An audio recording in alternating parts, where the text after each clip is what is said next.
Hello, everybody. Good afternoon, good morning, depending where you are. Thank you for being with us here today. This is Leticia Emmy from the GIIN. I'm joined by my colleagues Lisa Glasgow and Kellen Dorio.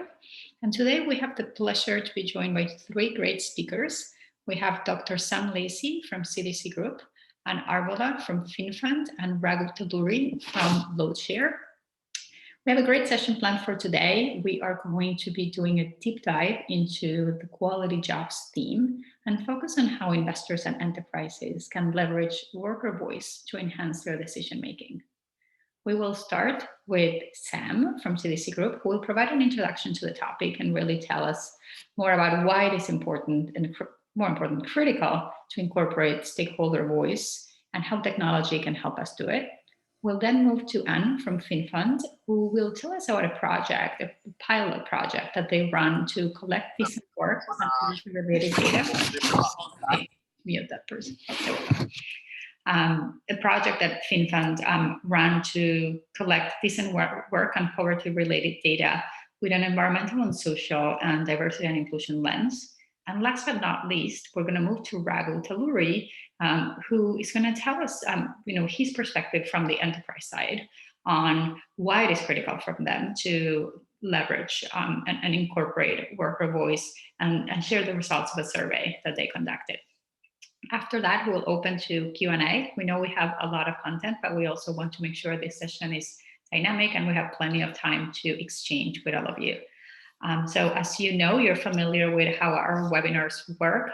We're going to ask you to keep your line muted as we go through the content, but we're going to open up to discussion after the presentations. And at that time, we'll read any of the questions that you are sending us through the chat box, or if you need to unmute yourself, you can do it also at that time. So any questions that come up, please start sending them through the chat box. We'll collect them all and start reading them as soon as we go to Q&A. Before I pass the mic to Sam, I wanted to share something that hopefully many of you on the line know, but in case you missed it, last week we at Iris Plus launched 3 new themes: quality jobs, climate change mitigation, and water, sanitation, and hygiene, or WASH for short. Our focus today will be on quality jobs. For this work, we worked with the ILO, and actually I see that we have the incredible pleasure of having Patricia Richter on the line as well, who led this work on the ILO side, and also with another 182 stakeholders. That included CDC and great contributions from Sam, as well as FI, who represented also the input and the work of FinnFund.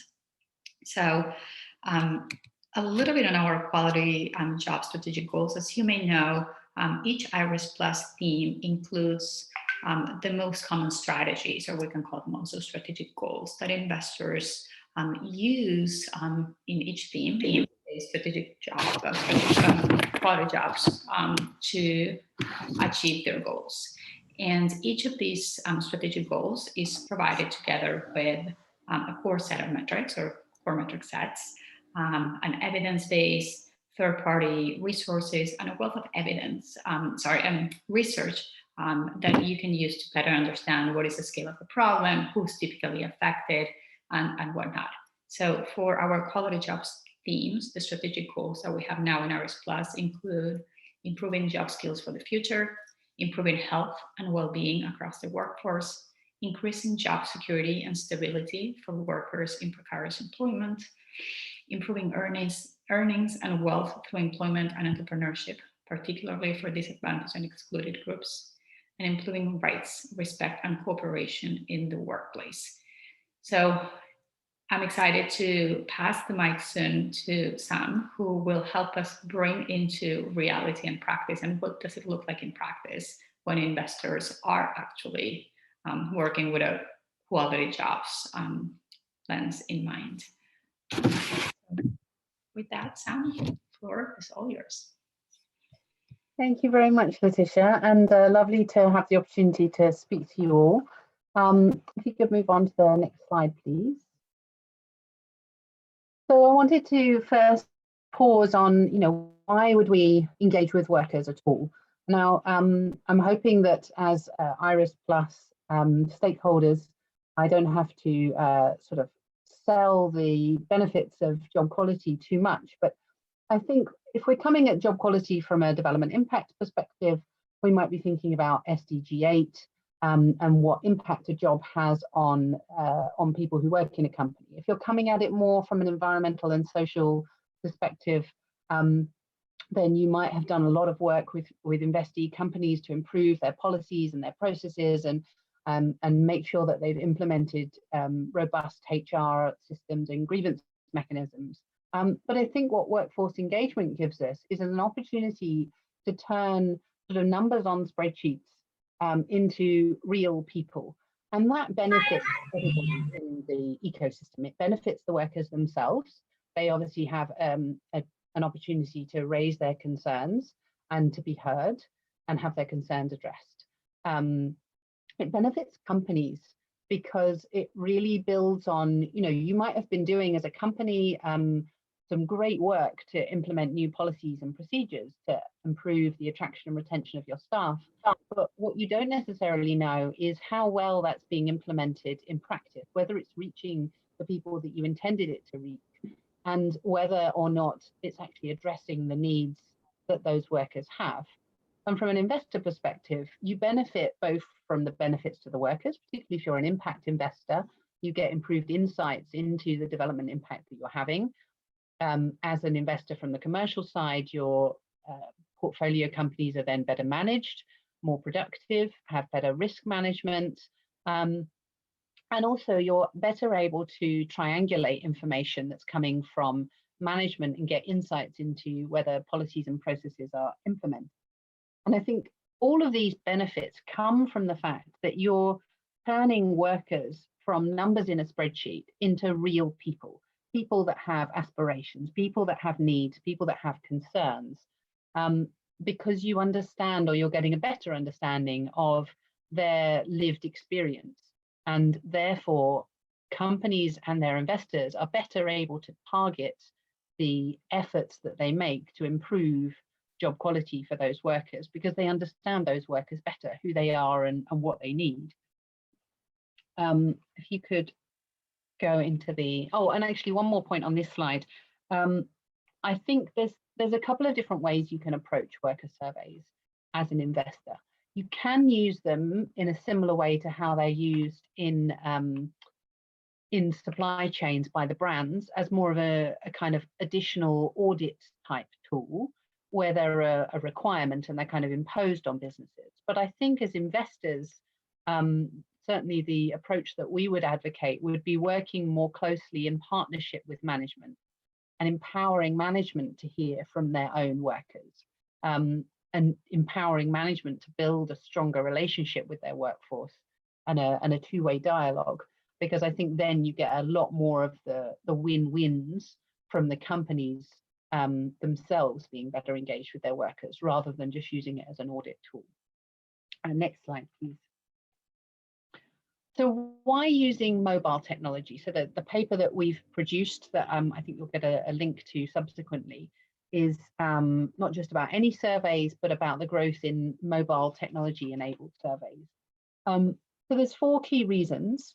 One is the scalability. So because mobile technology enables you to access a much larger number of workers more cost effectively, which means you can do it on a more regular basis, which means that kind of ongoing engagement builds trust. It also means as an investor, you can potentially do it across more of your workforce. If you were supporting companies to do sort of either in-person surveys or paper-based surveys, there's a much bigger time and cost to doing that. So you can't use it as broadly across your portfolio. The second benefit is anonymity.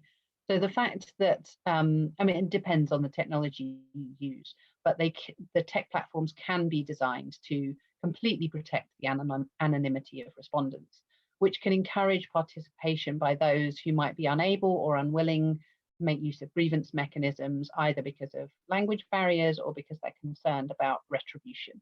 But if you can convince them that this process is completely anonymous, and also because hundreds of their colleagues are also participating, it's not going to be possible to single out their particular comment or their particular answer, which makes people feel safer about speaking up. The third one is the speed of insights. So depending again on the technology used, because the information is then captured in a digital fashion, it's easier to amalgamate it. Also, because you're doing it proactively, you can uncover issues much earlier than in a grievance mechanism, or even in worst case scenario, waiting for a strike to happen. And if you're establishing through technology, for example, two-way communication, not only surveys, then being able to talk to workers about changes to working arrangements kind of live through an app rather than on a sort of physical notice board is also very helpful, particularly in uncertain times with a lot of changes to working arrangements, such as during the current pandemic. And then the fourth reason is because of the reach.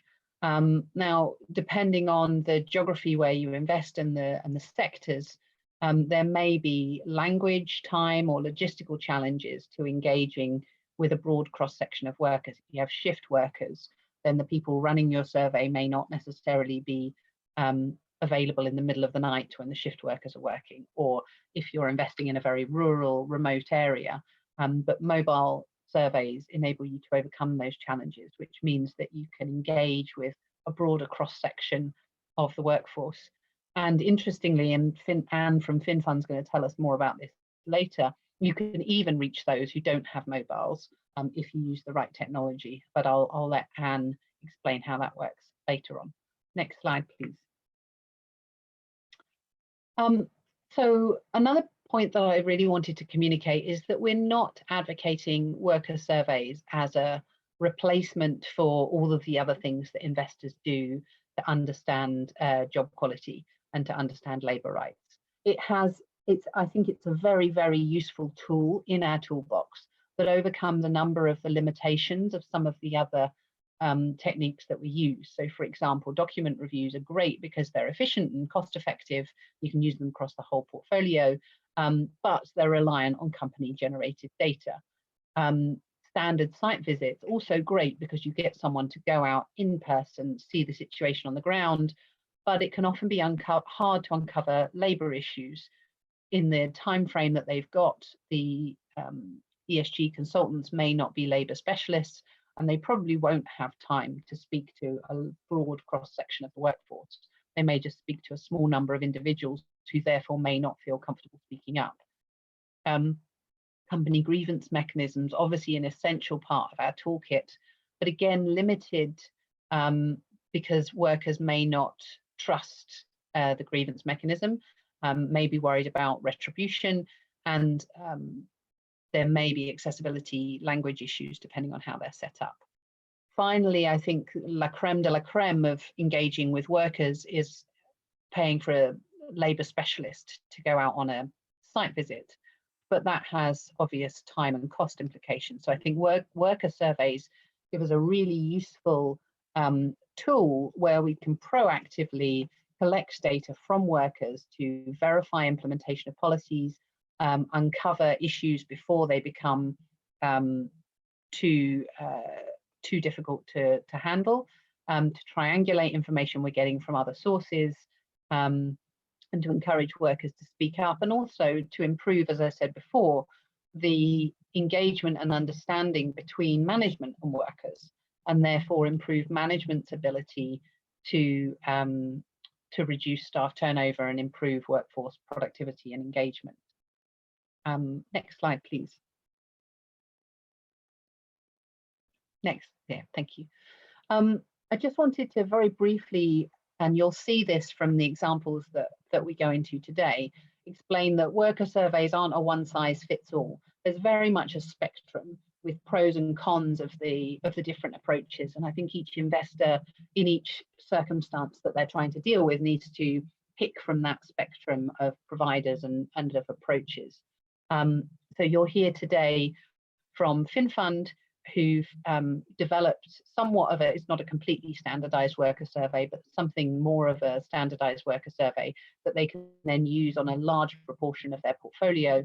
And you'll hear from LoadShare, who are a CDC investee, where we went really, really deep. We did a full HR assessment and did a very deep survey with a large cross-section of their workers, with phone interviews that enabled us to go beyond standardized questions and ask sort of more narrative, qualitative questions, and explore root causes in quite a deep way. And there's pros and cons to both of those. Clearly, with a bespoke survey, you can design the questions, tailor them to what management really want to learn, go much deeper, therefore the insights are much deeper, but it takes a lot more cost, a lot more money and a lot more time from both the investee and the investor who's supporting the process.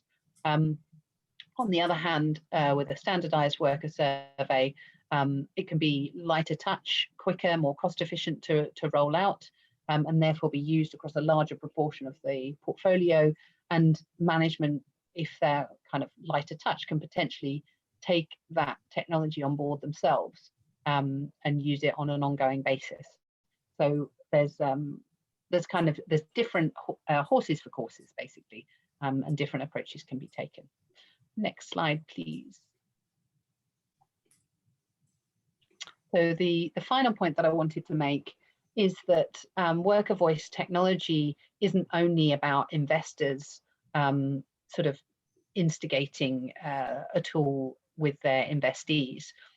Companies themselves, it's not just about surveys, companies themselves can institute technology-enabled workforce communication channels. It's not just about collecting information from workers. It can also be about conveying information. So you can have app-based two-way communication channels that can give workers notifications about, for example, their pay. You can have an online version of their contracts, their rights, their code of conduct, access to online training. You can do productivity management, so you can have apps that connect workers with their managers online and enable them to record when tasks have been completed and so on. So I think this, the point that I want to make here is that the ecosystem of available technology is much broader than just surveys. And if you're working with a company to improve their engagement with their workforce, you should look beyond surveys and think about some of the other options that might be available to them. With no further ado, I will pass over to Anne, who's going to tell us about the approach that that FinnFund have taken. Unless, I don't know, Letitia, whether you wanted to allow for any clarification questions before we moved on, or whether you want to push straight on. I think given the interest of time, let's move straight on. But if anybody has any clarification questions, please put them in the chat box, and we'll open with those when we go to the Q&A section. Thank you, Sam. Thank you. Okay, thank you, Sam, for an excellent introduction to the theory and summarizing many issues which will come up also in my presentation. And thank you for the opportunity to share FinnFund experiences in actually doing our survey with Work Ahead. So I'm representing here FinnFund development impact team, but we very much did the work in collaboration with our ENS team, that will come up in later on in this presentation. So it was a year and a half ago, more or less, when we actually launched our pilot project with a Finnish company called Work Ahead.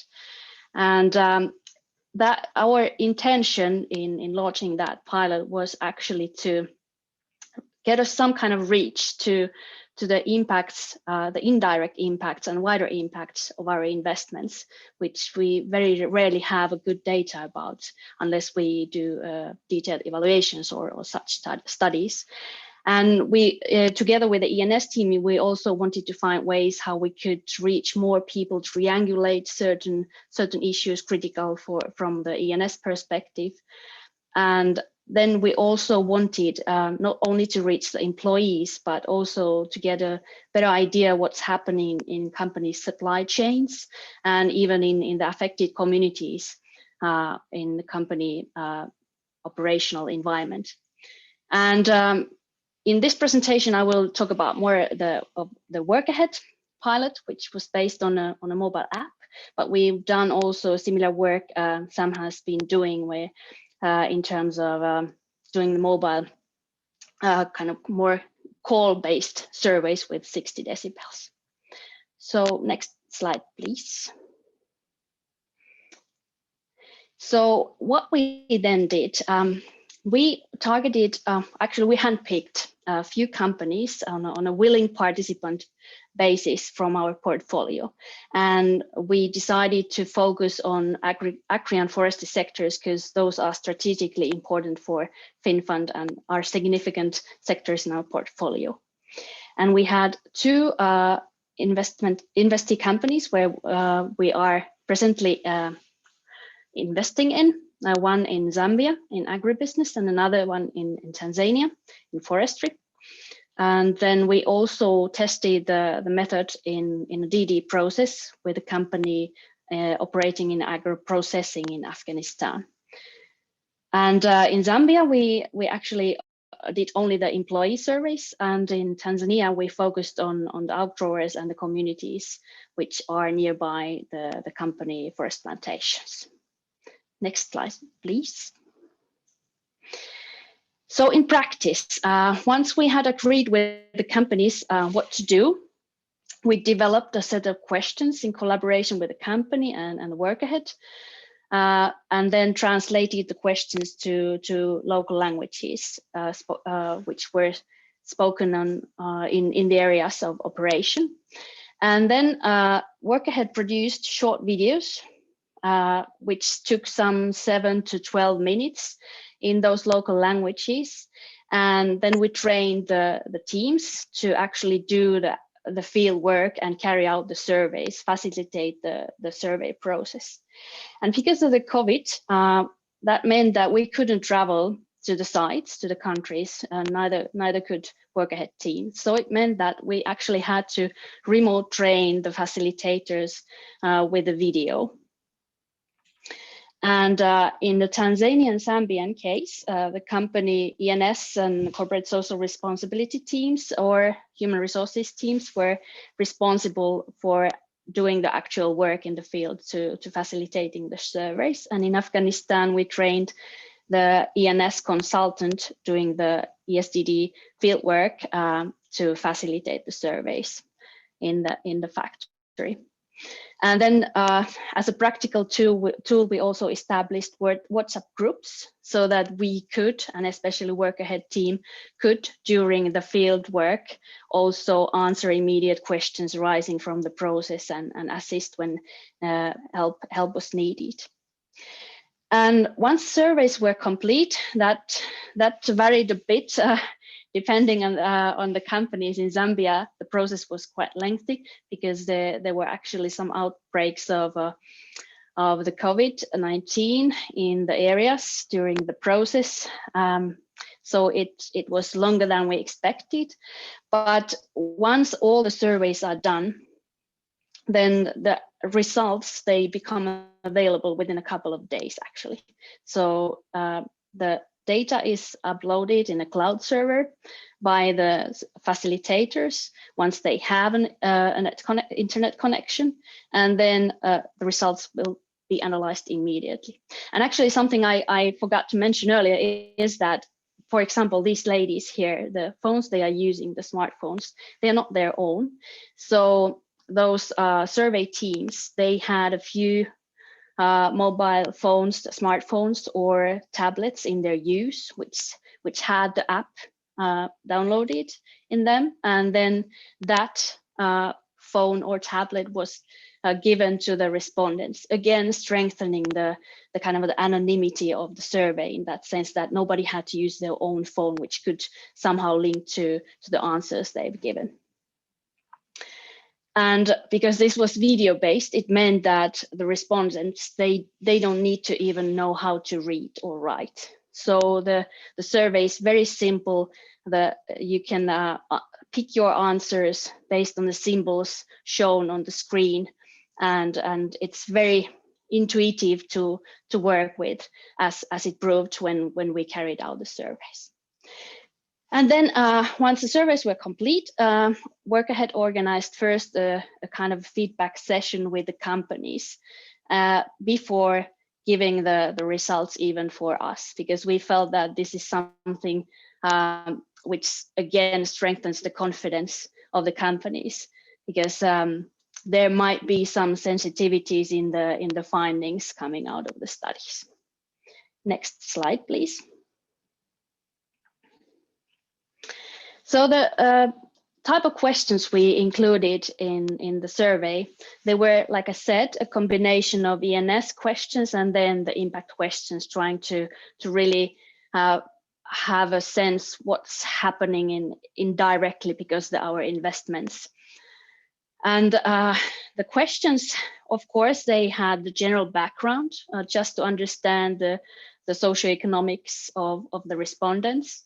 And then we also included the poverty probability index questions in the surveys, because we thought that this way we could have some kind of a reference base for our findings once we are using the national PPI questions. So that already gave us, depending on the country, from 21 to 23 questions. And then in the employee survey, which covered the decent work issues, we had 16 questions. And then depending on the answers, there was one optional.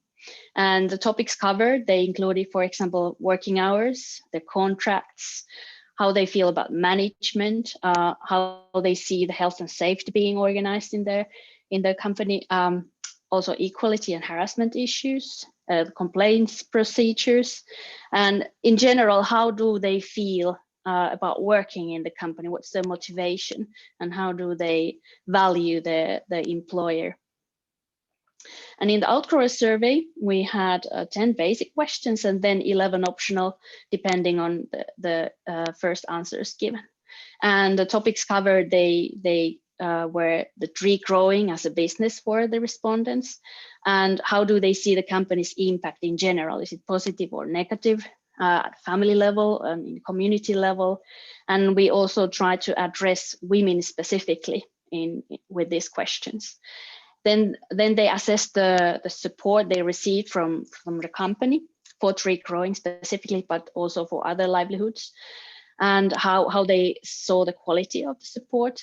And then we also included questions related to child labor and how that, for example, impacts the schooling of children in those communities. Next slide, please.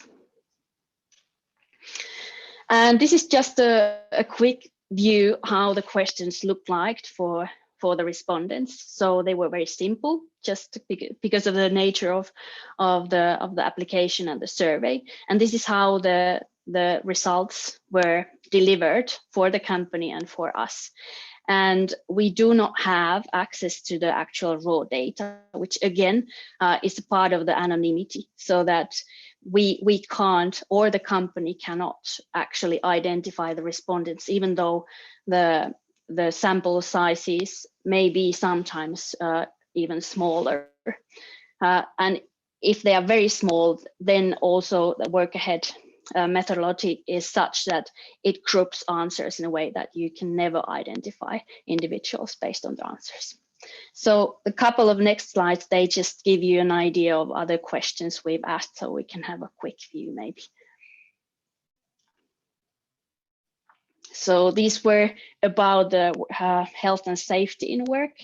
And like you see in the formulation of the questions, this is trying to, the survey is trying to be very kind of discursive and make the respondent feel that they are actually doing an interview with the person in the video. And that's actually was the feedback given by many of the respondents, that they felt that there was someone really asking questions from them, and they liked it. That's the feedback what we got. And then one more similar kind of showcase where the questions like. This is the next one.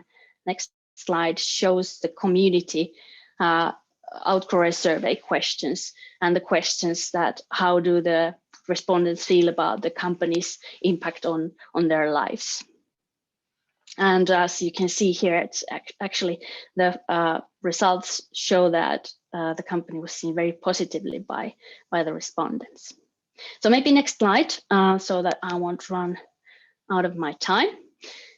So what we learned is that the tool, the method was very easy to implement. The process was easy, and it was also very convincing for the companies participating.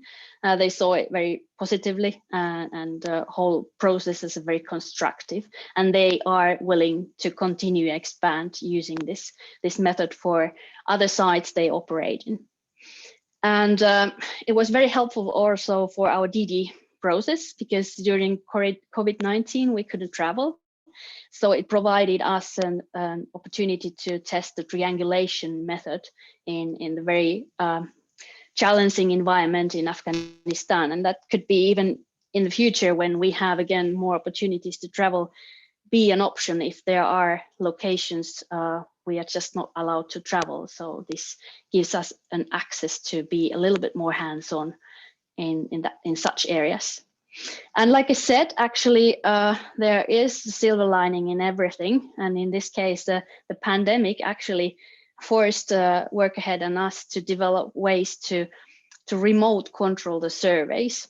So, and that led actually to even deeper company ownership and engagement. And I think that's very positive, because also our intention, like Sam said, is to develop this towards to something which is not so much an audit tool, but a way for the companies to better understand and communicate and engage with their stakeholders, including employees and communities.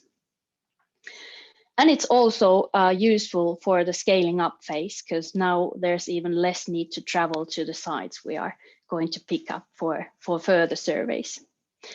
The tailoring of the questions for the survey, that was quite a lengthy process, but I think it paid off in that sense that now we have really carefully developed questions which meet the needs of FinnFund and the companies, and work well in practice in this type of survey.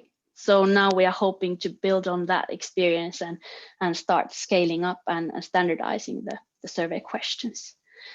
And then one very useful lesson learned is also that when you start doing the surveys, the respondents, they feel even more motivated to answer if they are told that how these findings, how their responses will be used, how will they learn what came out from the survey, and what kind of actions then are planned based on the findings of the survey. Next slide, please. And we'll try to wrap up in a minute. Does that sound good? Yeah, that's a final slide. So, yeah.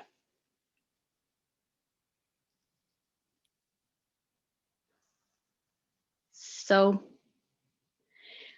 okay, while waiting, there's not much on my final slide, is that now what we are doing is that we are planning how we could continue with these companies, and how would the financing responsibilities of doing the survey be shared between FinnFund and the companies. And then we are already working with the pilot phase 2, where we are standardizing the survey questions and focusing specifically on the agri and forestry sector, and also trying to develop questions which will then strengthen our capacities to assess the climate risks in the kind of wider context of our investee companies' operations, and also how good is the resilience among the respondents. And that means that there will be new companies joining in the second phase, and after that we hope that we have a tool in our hands which we can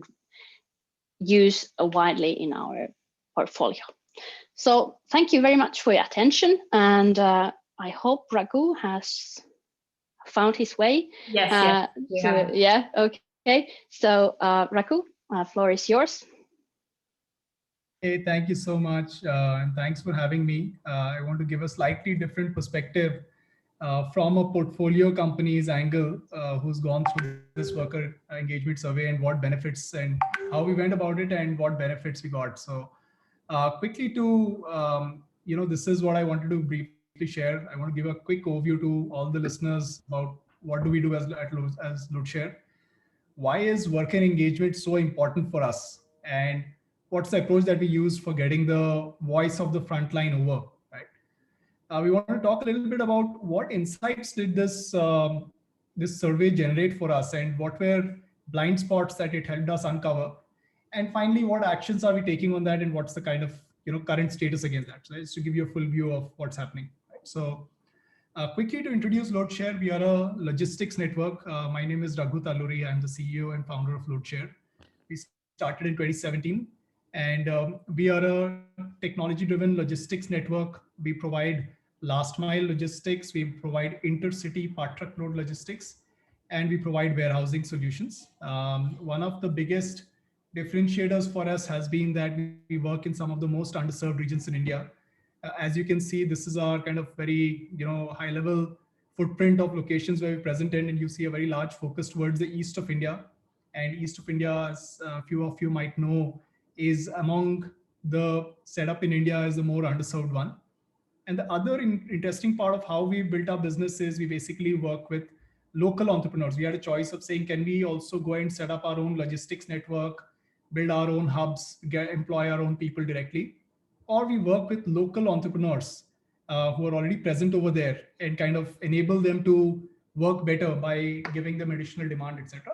So we do a lot of work in e-commerce deliveries. We work with the likes of Flipkart, Amazon, etc. We do a lot of work in food delivery in these areas. We do a lot of work with FMCG companies in helping deliver them to the distributors and to the retail stores really deep. This is a little bit about us. In terms of scale, we are at 6,000. We have 6,000 plus delivery boys who work with us and who do around 200,000 deliveries per day and 350 tons of part load shipments per day, right? And there are roughly 800 plus delivery partners who employ these 6,000 people. So we don't have delivery boys directly on our rolls. We basically work with delivery boys who are working with partners. We also have 140,000 trucks who are using our technology solution. So that's a quick overview of LoadShare. If you can go to the next slide, please. Yeah, so on the part where we see as we right from day one, our focus was that we'd work with players who are already there and they are the base. I mean, we deliver what we are delivering through by working with these frontline workers and with these partners. And that's a source of differentiation for us, right? That's a it gives a unique advantage to our business model. So we've been, from day zero, very conscious of the fact that this is a very important stakeholder. Yes, we have customers on one side, we have employees on one side, but equally important are these supply side partners who are actually the guys who are doing the deliveries for us, right? So we've been very conscious of it. And we've also seen a very clear correlation of our partners succeeding and LoadShare growing and our economics in that region, right? So if a partner success is critical for LoadShare success, right? It's a foundation. Partner success is the foundation on which LoadShare is built. And unless partners are doing well, we as a company will not do well, right? That's something that we've kind of it's been very ingrained on us. And we also know that for partners, the frontline satisfaction, which is how long the delivery guys are on the platform, how long have they been working, is a very clear indicator to higher productivity and therefore our own economic advantage, right? So we know therefore the very important role that frontline workers and their well-being is to companies' economic success, but we never quantified it and we never went into the frontline, understanding deeper on the frontline and what their aspirations are, etc. So big issues that we had was we of course knew from our managers and our guys on the ground saying how are the frontline doing, are they feeling that there is enough satisfaction that they have. We had some of those things come in, but they were all, in a way you could say there would be some bias that would be there. In a way you could say that because it's coming through so many layers, we don't really know what exactly is happening over there, and there could be blind spots, right? So we had a lack of a formal independent, objective engagement with the frontline, right? The other thing we had was we didn't fully understand their demographics, right? We had a sense of it, but we never understood in a very, very rigorous manner what the demographics of these people who are working with us look like. What's their education level? What's their marital status? What's their savings profile? How much money do they save?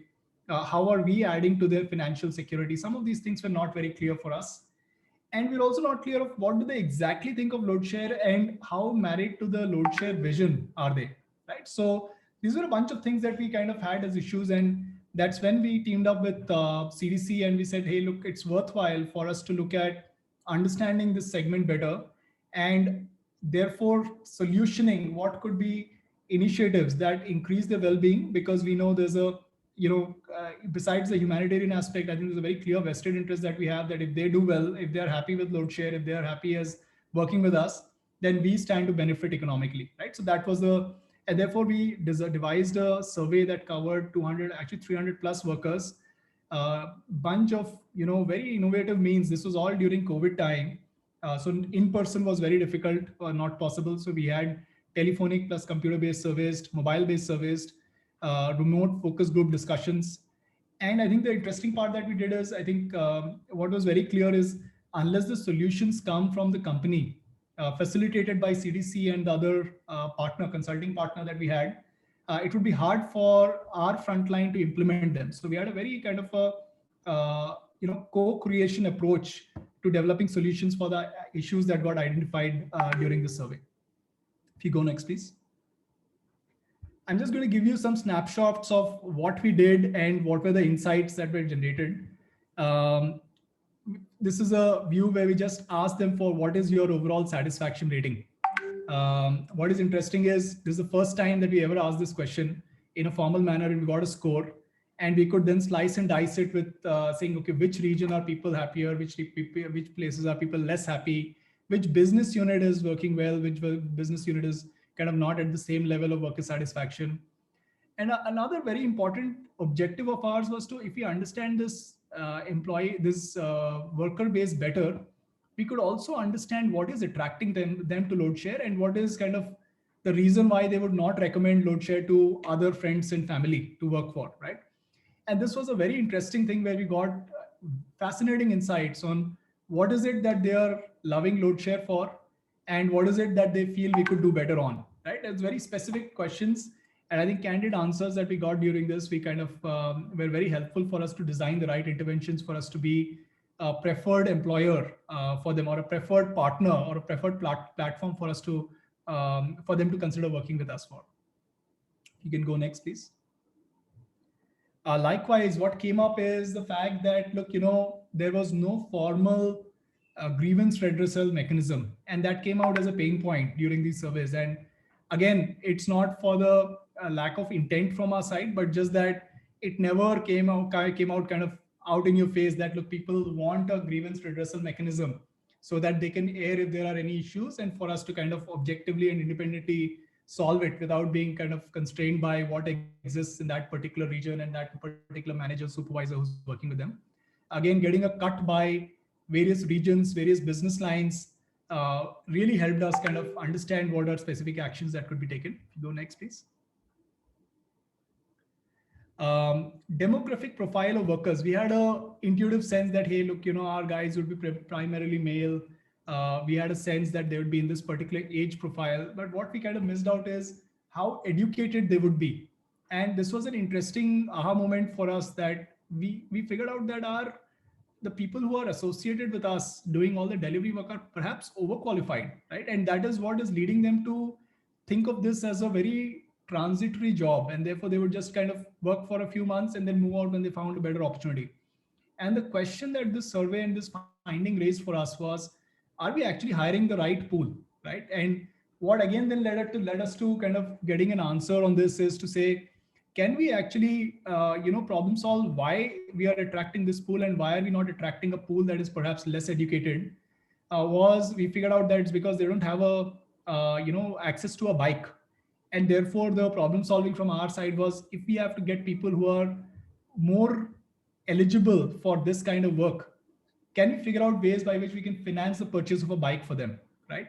And therefore, these guys would come in who would be more appropriate for the delivery kind of job. And it's a, we are getting them we are getting them better income generating opportunities. And for load share, it's an advantage, because now these guys would likely stick on more with the platform than what the slightly more higher educated guys would be. Another thing that came out was a glaring gap in terms of number of women who are engaged. And this again, kind of, we knew it, but when you see the numbers, it kind of sparks action. And therefore, like, this led to us kind of figuring out what is a good roadmap to how do we kind of get more women into the workforce. If you go next, please. Raghu, we need to wrap up in a minute, so we have time for Q&A. Sure. Likewise, getting a sense of how much do they save, how much is their earnings profile, what is the financial literacy? I think these are all a bunch of questions that were very eye-opening for us to understand how much are they kind of dependent on us for versus what other income opportunities they have. If you go next, please. Yeah, and I think the other important thing is we did this during COVID, and it kind of helped us understand what are all of these guys looking at us for in terms of support during COVID, right? And what are recommendations that they would have for us to do better on whatever initiatives that we had. One big moment for us was, or a blind spot for us was, we had a bunch of kind of programs or COVID specific initiatives that we rolled out, like COVID insurance. But we figured out that this was not communicated. Many of them didn't have a good idea of what does it mean for them, right? And therefore it's a initiative that was kind of wasted, right? And this survey helped us identify why did this not go forward and what are kind of things that we could do better on. Go next, please. Yeah, and lastly, we came out with a bunch of action items, right? Starting from how do we recognize workers better, putting some small rewards and recognition programs in place, instituting a grievance redressal mechanism, figuring out having a person whose task is at a senior level, whose task is just to be a worker engagement manager and like drive this, like we have customer NPS kind of scores. How can we drive satisfaction scores for workers, right, who are working with us, providing health cover, vendor management, how do we manage their work hours, bunch of other things which we've kind of actioned. So I think the real benefit of this was using the survey and not just leave it at just saying, look, here are findings from the survey, but really use it for clear kind of an action plan that we could generate. And that's what we kind of did. So I'll pause here. Thank you so much. It was a wonderful exercise, very, very impactful for us. And thanks for giving us the opportunity to share this with you. Thank you, Raghu, so much for sharing. And let's put our videos on. And Anne and Sam as well. I mean, the case is more than done, but in terms of how clear that the benefits of doing this is, but it's very helpful also to see the results on the ground and actually how the results from the surveys are used for decision making and action plans and whatnot.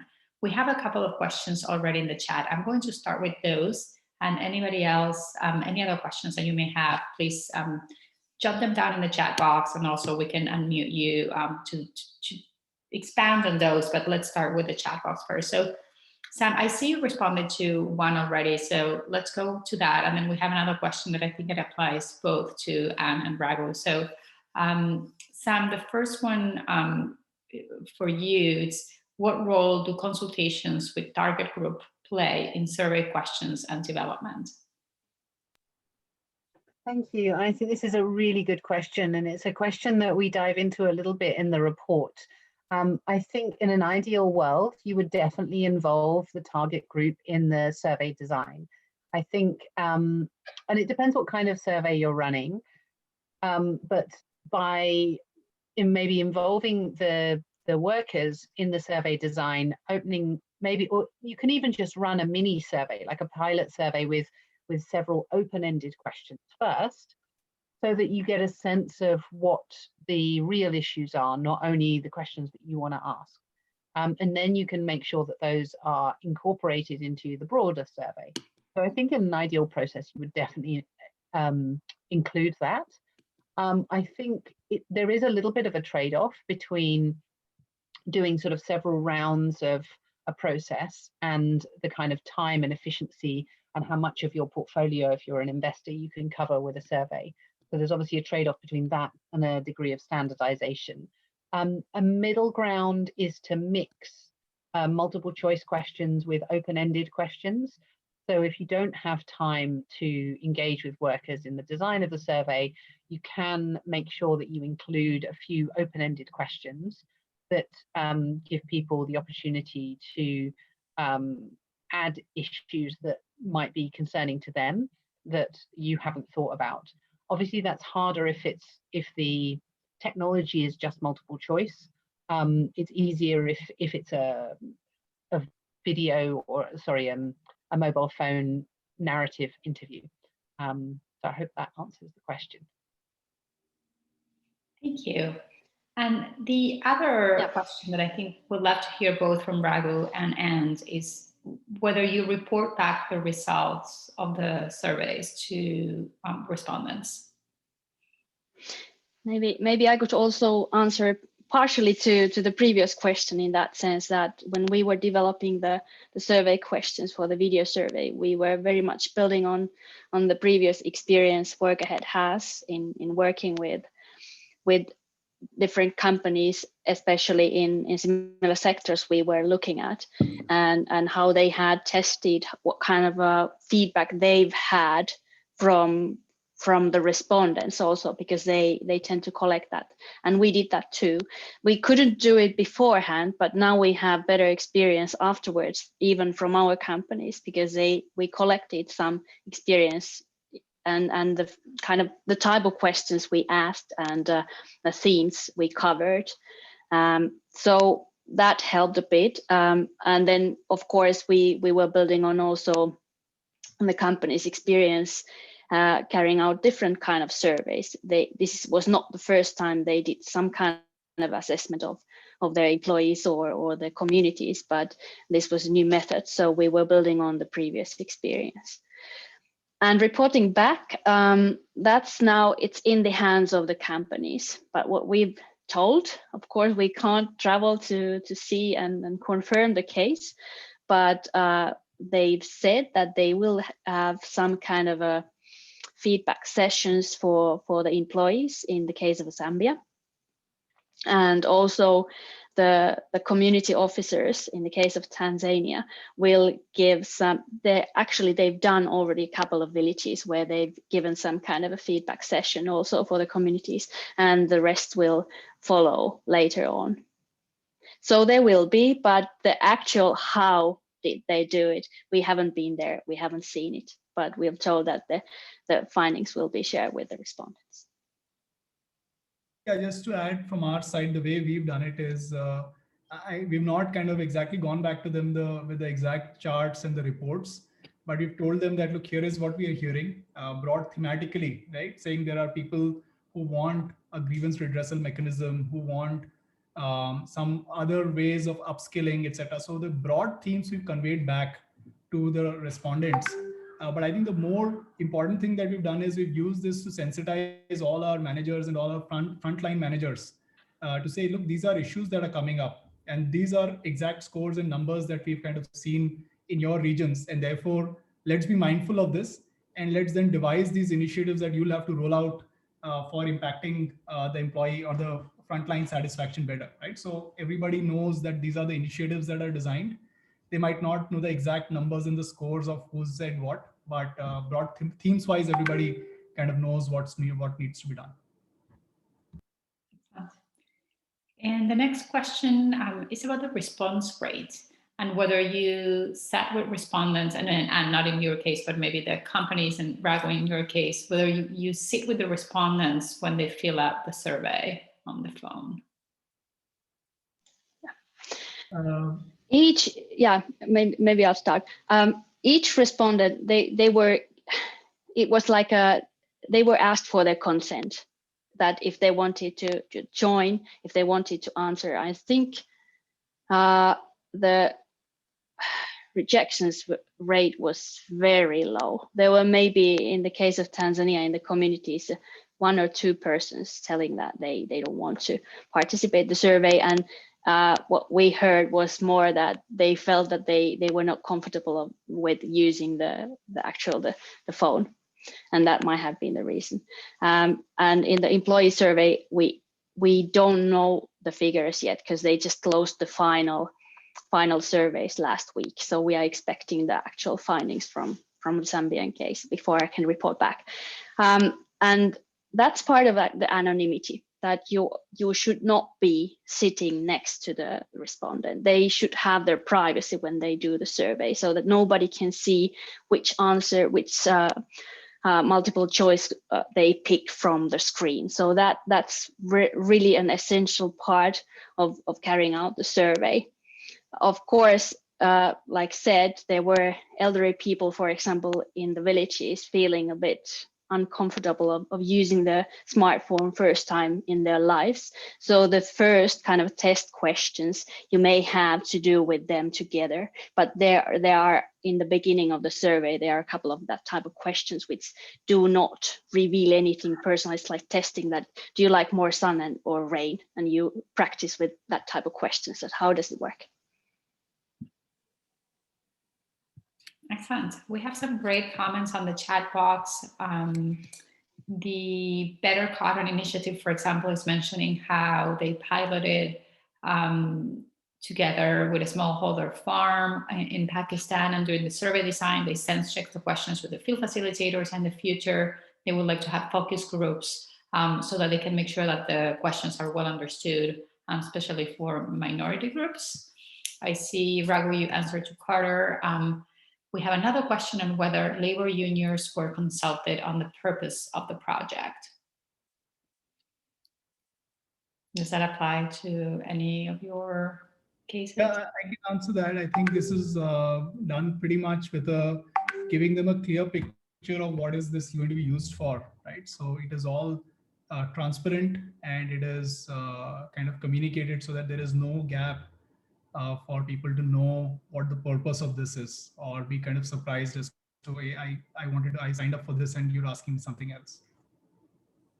Excellent. And Patricia from the ILO, very interesting to hear the insights into rolling out a tech survey and the results in a few cases. And she's saying what I hear is, and Patricia, please feel free to unmute yourself and speak for yourself.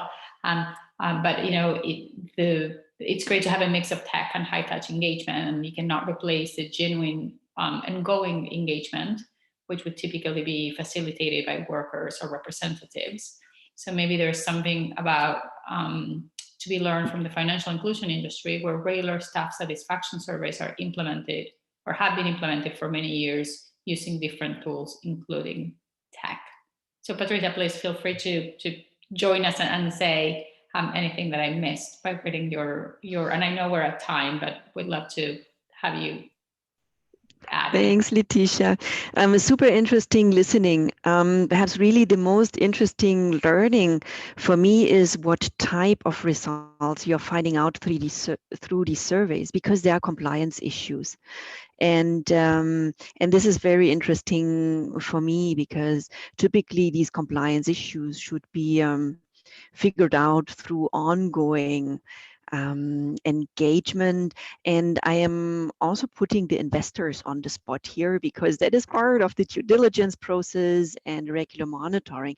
So I do find it interesting that there were at least 2 compliance issues, Raghu, that you mentioned.